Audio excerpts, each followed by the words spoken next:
Assalamualaikum warahmatullahi wabarakatuh. Alhamdulillahirabbil alamin.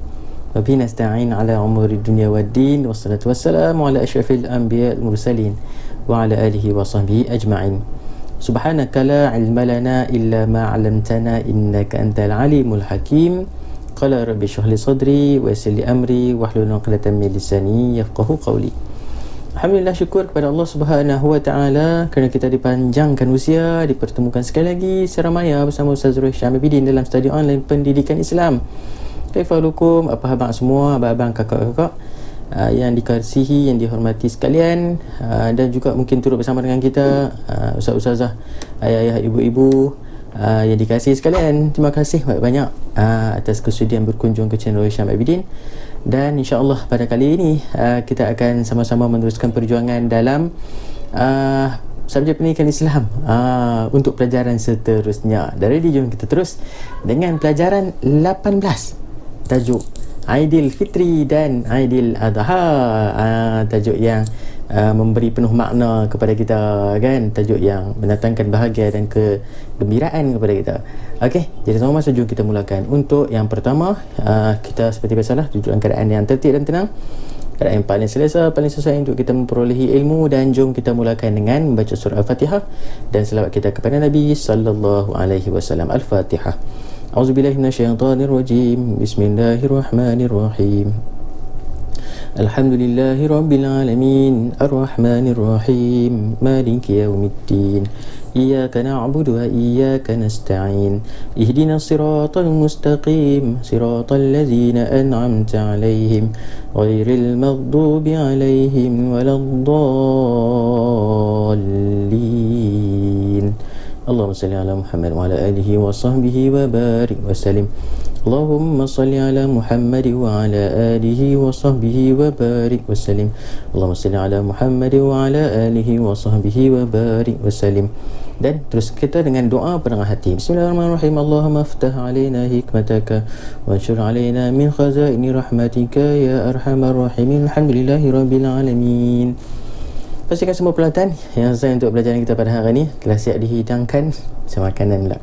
Di hadapan para pelajar sekalian, buku teks terutamanya jangan lupa.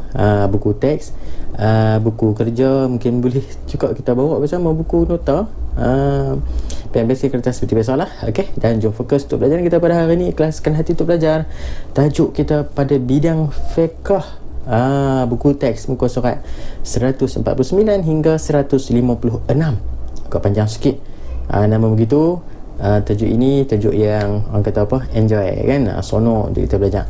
Semua tajuk pun seronok saja tajuk ni, sebab dia ada makna tersendiri kerana hari raya. Okey, jom kita mulakan dengan yang pertama, maksud Aidil Fitri dan Aidil Adha. Apa yang dimaksudkan dengan Aidil Fitri?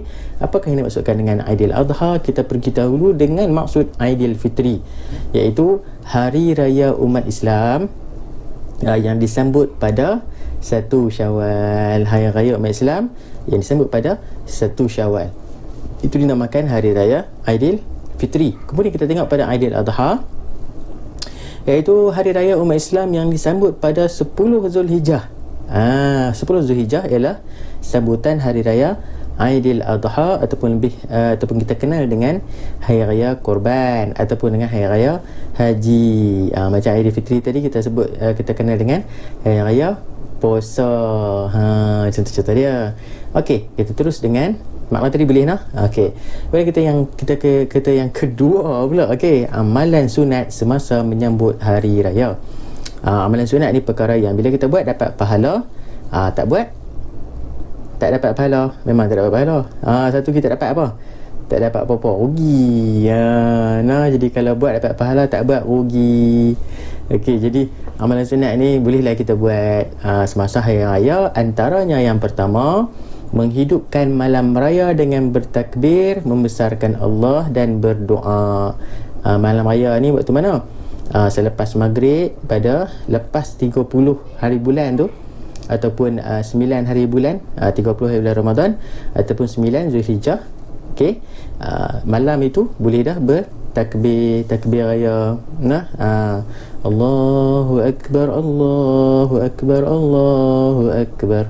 Kan?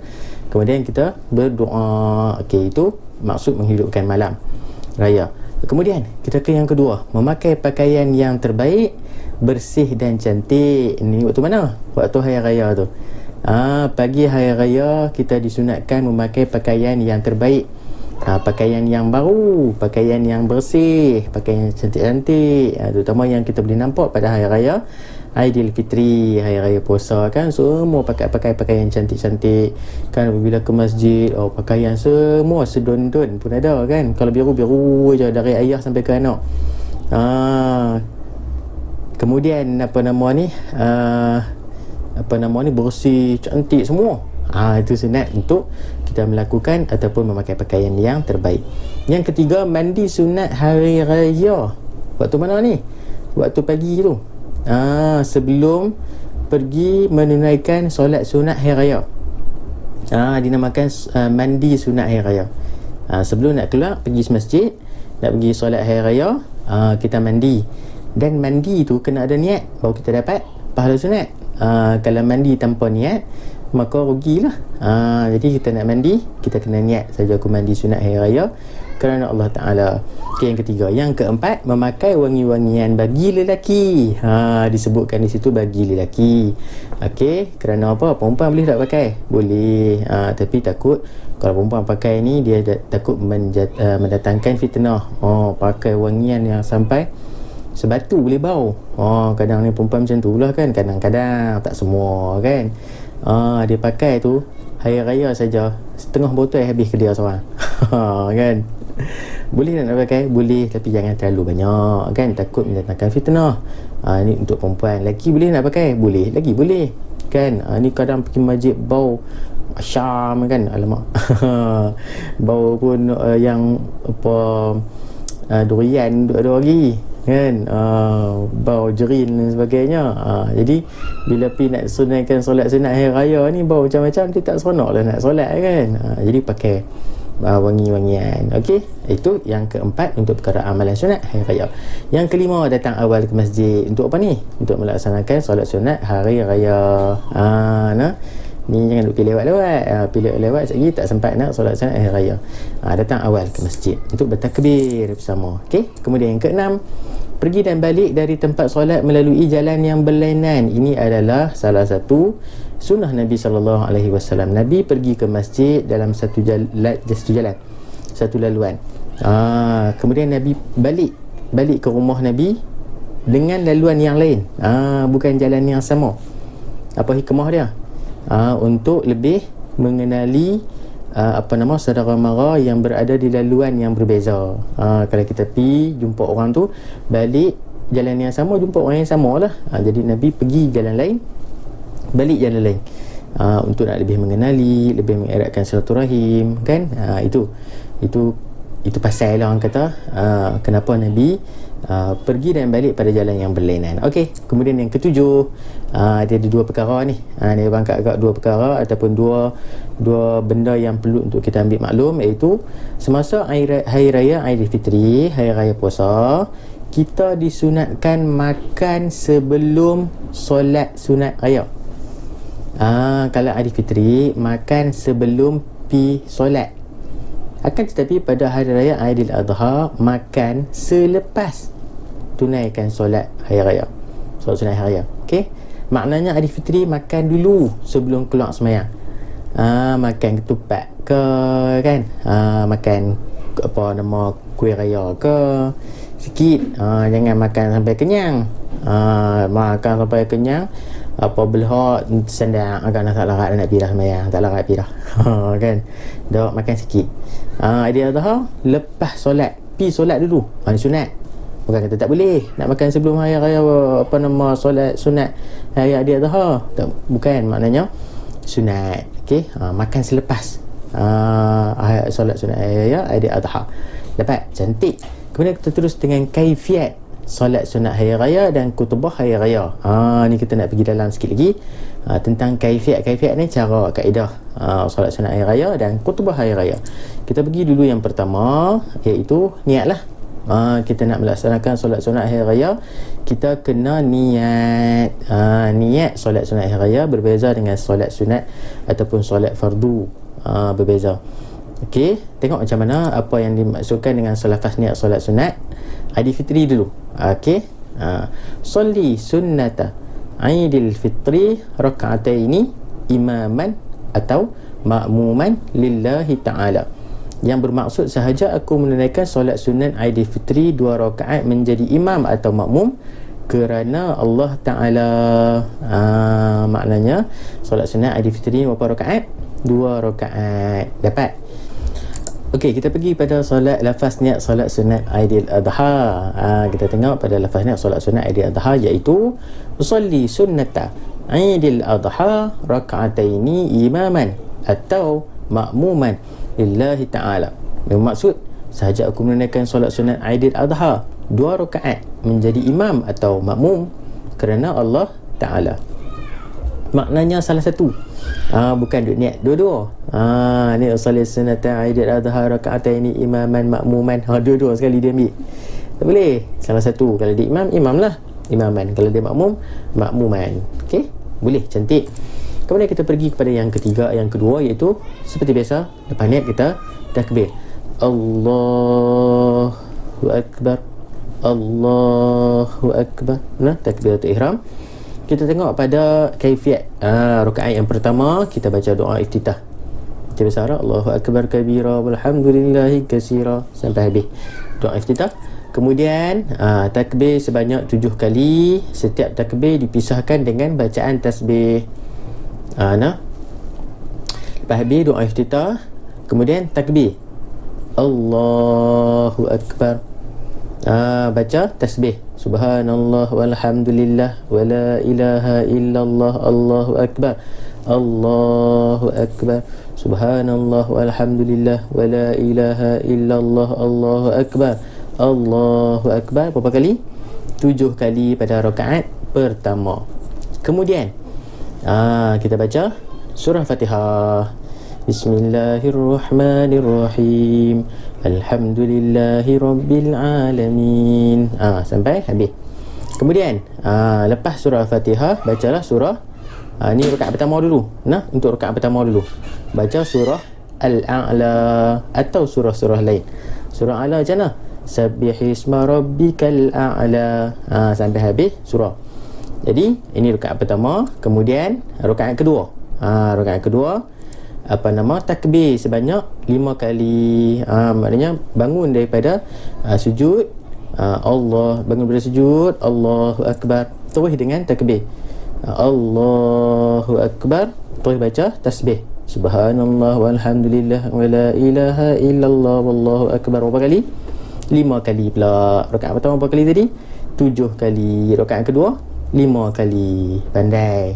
Selesai kita takbir 5 kali, kemudian baca tasbih, kemudian kita baca surah Fatihah dan diteruskan dengan surah pilihan. Bolehlah baca surah Al-Ghashiyah kan. Bismillahirrahmanirrahim, hal ataka hadisul ghashiyah atau surah-surah lain. Okey, dan sempurnakan rukun-rukun yang lain sehingga memberi salam. Maknanya rukun lain ni seperti sujud, rukuk, i'tidal, duduk antara 2 sujud, tahiyat awal, tahiyat akhir, semua tu. Jadi tahiyat akhir tu salam, itu adalah rukun-rukun yang perlu untuk disempurnakan seperti biasa. Okey, ini kaifiat solat sunat hari raya. Okey, kemudian bersama ilmu kita tengok hukum bertakbir sebanyak 7 kali dan 5 kali dalam solat sunat hari raya. Ialah sunat. Sunat maknanya dituntut untuk dilaksanakan. Tapi sekiranya tertinggal, solat tetap sah. Kalau tertinggal, imam terlupa nak takbir Allahu Akbar subhanallah tu, terlupa, sah tak solat? Tetap sah. Bacaan tasbih yang saya sebut tadi lah, subhanallah walhamdulillah wala ilaha illallah wallahu akbar. Maha suci Allah, segala puji baginya, tidak ada Tuhan selain Allah dan Allah Maha besar.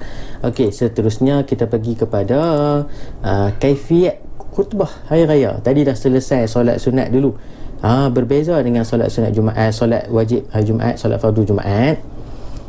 Solat sunat hari raya dilaksanakan solat dahulu, kemudian barulah khutbah.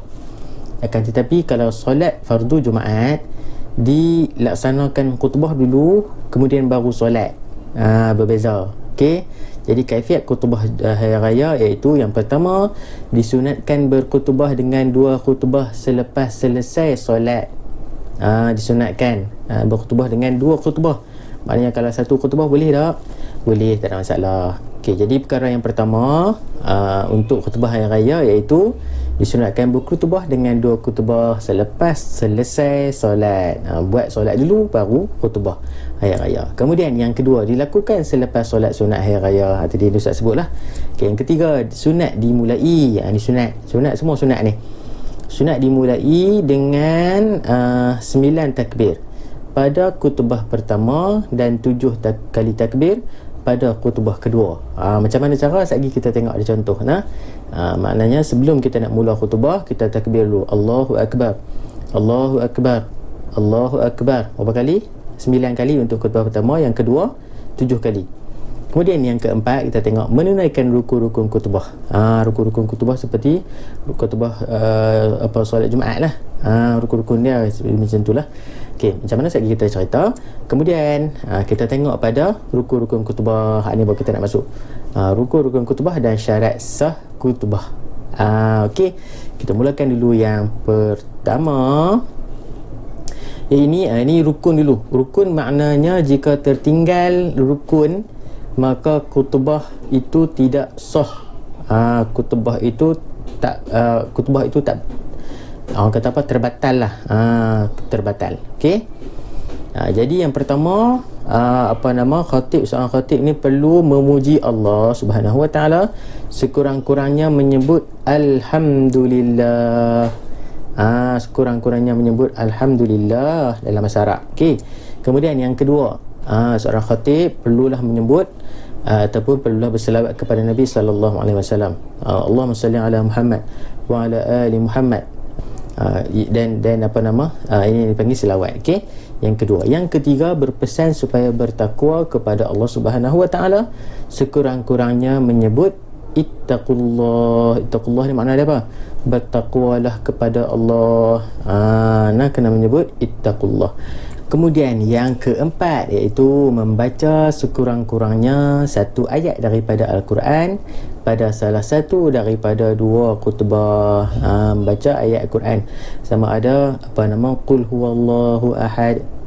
Itu contoh kan, salah satu ayat, sekurang-kurangnya 1 ayat daripada Al-Quran. Okey, yang keempat. Kemudian yang kelima, berdoa untuk orang-orang beriman pada khutbah yang kedua. Ini adalah rukun khutbah. Jadi perkara yang perlu dilakukan oleh seorang khatib apabila berkhutbah. Kita teruskan dengan yang seterusnya iaitu syarat sah khutbah. Tadi rukun khutbah, maknanya jika tidak dilaksanakan salah satu daripada perkara yang disebut sebagai rukun, maka khutbah tersebut tidak sah lah, ataupun terbatal khutbah tersebut. Dan begitu kita tengok pada seterusnya syarat sah khutbah. Kita tengok syarat sah khutbah yang pertama iaitu khutbah disampaikan selepas solat hari raya. Maknanya solat dulu baru khutbah disampaikan. Ini untuk solat sunat hari raya. Okey, yang pertama. Yang kedua, rukun khutbah disampaikan dalam bahasa Arab yang tadi kita bincang tadi ni. Rukun khutbah. Alhamdulillah, kemudian ittaqullah, Allahumma salli ala Muhammad, selawat tadi ni. Kemudian apa lagi, doa kan, dalam bahasa Arab. Kemudian yang ketiga, berturut-turut antara 2 khutbah. Maknanya tidak diselangi dengan sesuatu perkara yang boleh memisahkan antara 2 khutbah. Maknanya bila habis khutbah pertama, kemudian khatib duduk sebentar, kemudian macam solat Jumaat lah, terus dengan khutbah kedua. Tak boleh khutbah pertama kemudian khatib balik minum air ke, balik makan kuih raya ke, bersumai pula. Khutbah yang kedua tak boleh, tak sah. Okey, yang ketiga. Yang keempat, khatib seorang lelaki. Boleh tak perempuan? Tak boleh, tak sah. Kalau khatib tu perempuan, maka khutbah itu tak sah. Okey, khatib ni kena lelaki. Yang kelima, khatib suci daripada. Khatib ni siapa? Orang yang baca khutbah tu, ni panggil khatib ni. Dia sebut khatib ni. Apa khatib ni? Khatib ni orang yang baca khutbah tu. Okey. Yang kelima, Khatib suci daripada hadas kecil dan hadas besar. Hadas kecil ni apa? Maknanya khatib ni ada wuduk lah. Suci daripada hadas kecil ni, nak menyucikan hadas kecil macam mana? Ambil wuduk dan hadas besar. Maknanya khatib ni dah mandi wajib. Itu menghilangkan hadas besar. Okey, serta menutup aurat. Khatib ni menutup aurat, tak boleh pakai seluar pendek. Baca khutbah pakai seluar pendek tak boleh. Itu contohlah, contoh.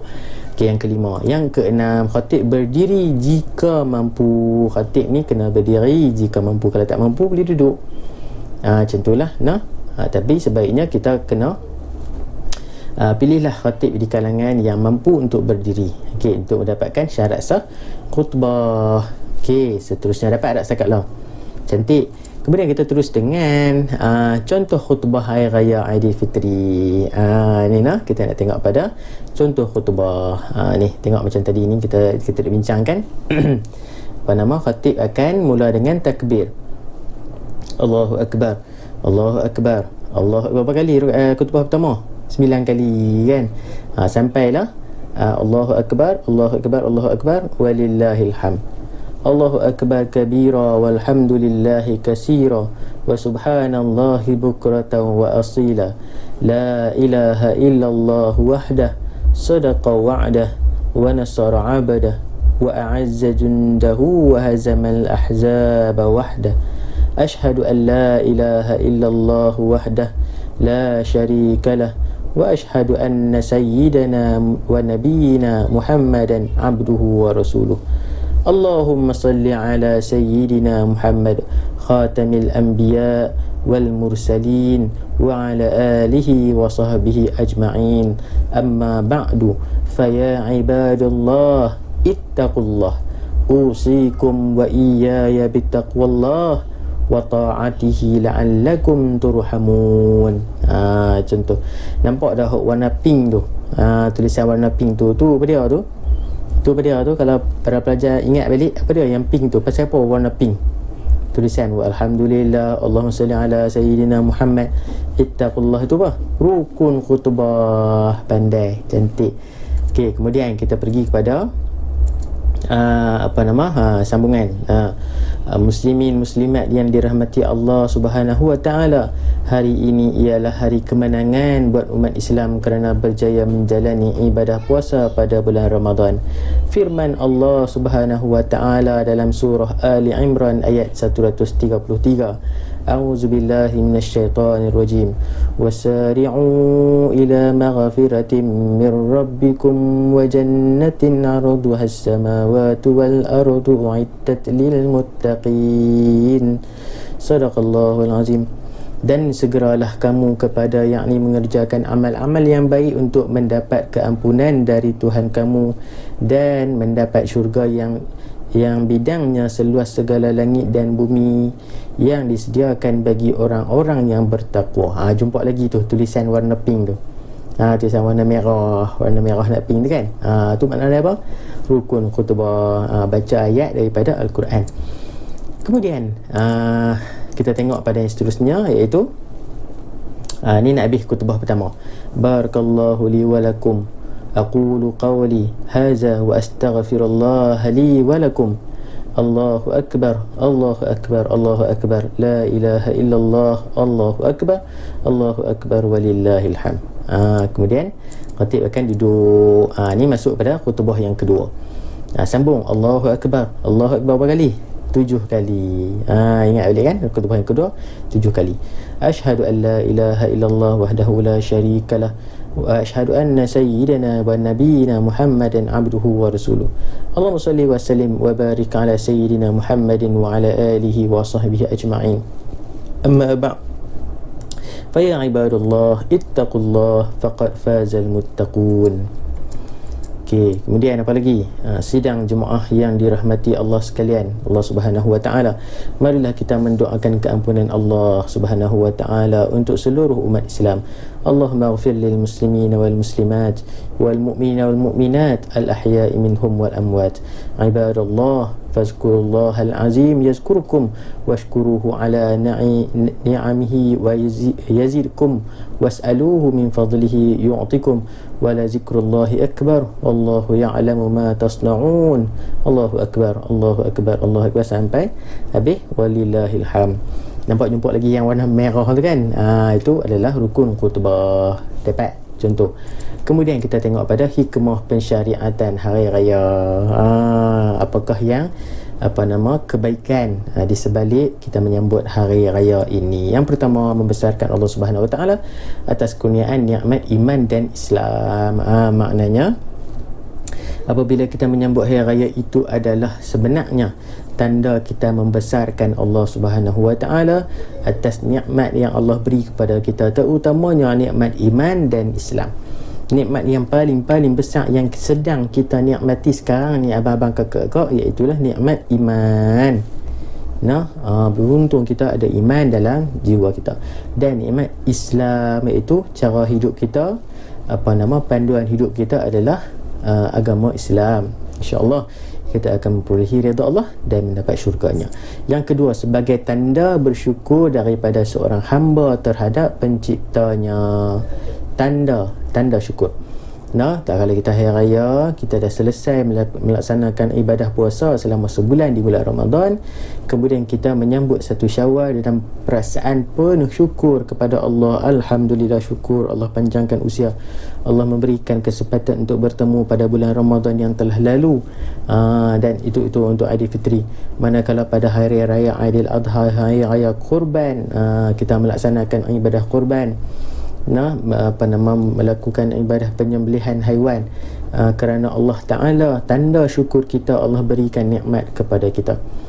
Itu sebagai tanda syukur. Yang kedua. Yang ketiga, melahirkan rasa kegembiraan meraihkan hari kebesaran Islam. Kan bila hari raya kita rasa seronok, rasa gembira, kita rasa macam dapat bersama-sama dengan keluarga, dapat bersama-sama dengan adik-beradik kita, dengan kawan-kawan, sahabat handai, boleh saling ziarah menziarahi, dan sebagainya. Jadi hari raya Aidilfitri, kita rasa seronok sebab boleh pakai pakaian baru kan, dapat duit raya, Allah seronok kan, makan kuih raya, makan ketupat rendang kan. Waktu raya je dia feel, dia rasa nak makan ketupat rendang ni kan, serunding sebagainya. Dia tak hari raya ni, dia tak apa nak main feel tu.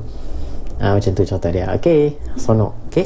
Yang keempat, mengeratkan silaturahim antara anggota keluarga. Macam saya kata tadi, kita saling menziarahi.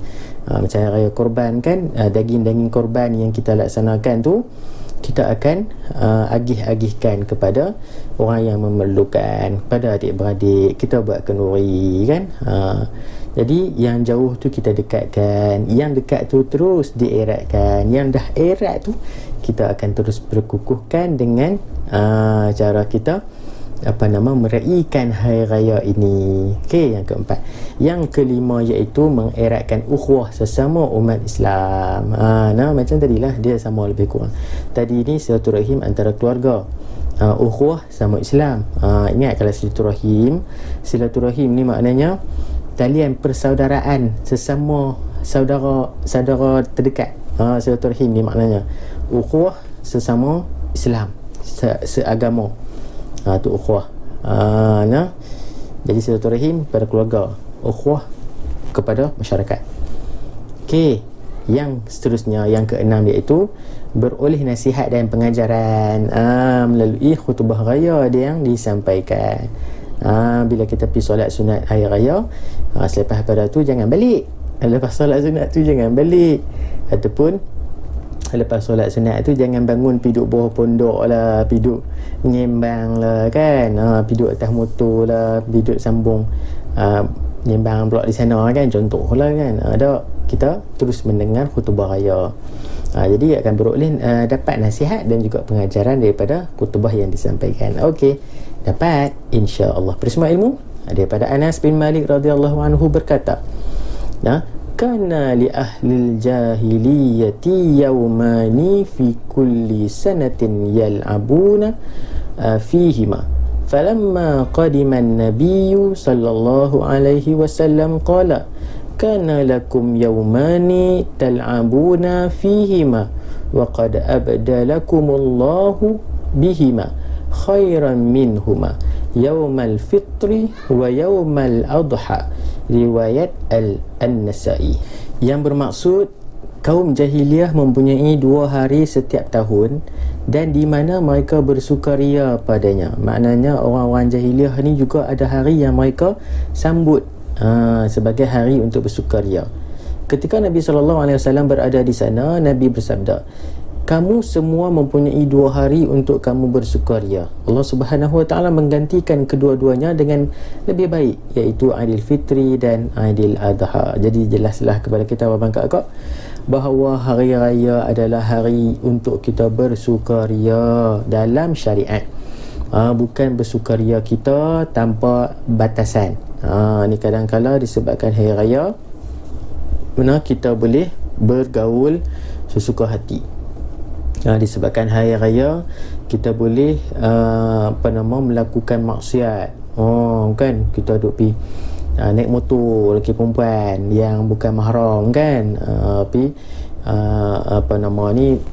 pergi berpesta dan sebagainya. Seronok katanya kan, tak boleh. Seronok kita adalah berlandaskan hukum Allah dan syariat. Okey, jadi ini antara perbincangan kita untuk Aidilfitri dan Aidil Adha. Alhamdulillah. Jadi sekian, terima kasih. Jadi pada hari ini selesai untuk pelajaran 18 Aidilfitri dan Aidil Adha bagi pelajar tingkatan 3. Abang kakak kita, Ustaz doakan agar dapatlah perkongsian kita pada hari ini diperoleh ilmu dan boleh diamalkan untuk hari raya Aidilfitri nanti dan hari raya Aidil Adha nanti. Okey. Jadi Ustaz sekali ini saja perkongsian kita pada kali ini. Terima kasih kerana menonton. Terima kasih kerana terus bersama Ustaz dari awal sampailah ke saat ini untuk kita memperoleh ilmu dan kita amalkan dalam kehidupan kita. Jazakumullah khairan. Terima kasih juga kita nak ucapkan kepada Ustaz-Ustazah, ayah-ayah, ibu-ibu yang mungkin duduk bersama dengan anak-anak kita untuk pelajaran online pada kali ini. Moga-moga semua beroleh kebaikan dan dapat diamalkan dalam kehidupan. Jumpa lagi dalam perkongsian seterusnya. Minta maaf, minta ampun ada kekurangan kesilapan sepanjang perkongsian kita. Kepada yang belum subscribe, bolehlah subscribe channel Ustaz Roy Syabidi ni untuk dapatkan info-info ataupun update terkini dalam channel Roy Syabidi. Jangan lupa tekan butang loceng dan tekan butang suka. InsyaAllah semangat pada Ustaz. Tekan butang kongsi dan boleh kita kongsi-kongsi bersama dengan sahabat-sahabat kita yang lain. Kita jumpa lagi. Wallahu ta'ala alam. Aqulu qawli hadza wa astaghfirullahal azim li wa lakum. Assalamualaikum warahmatullahi wabarakatuh. Kita jumpa lagi. Bye bye.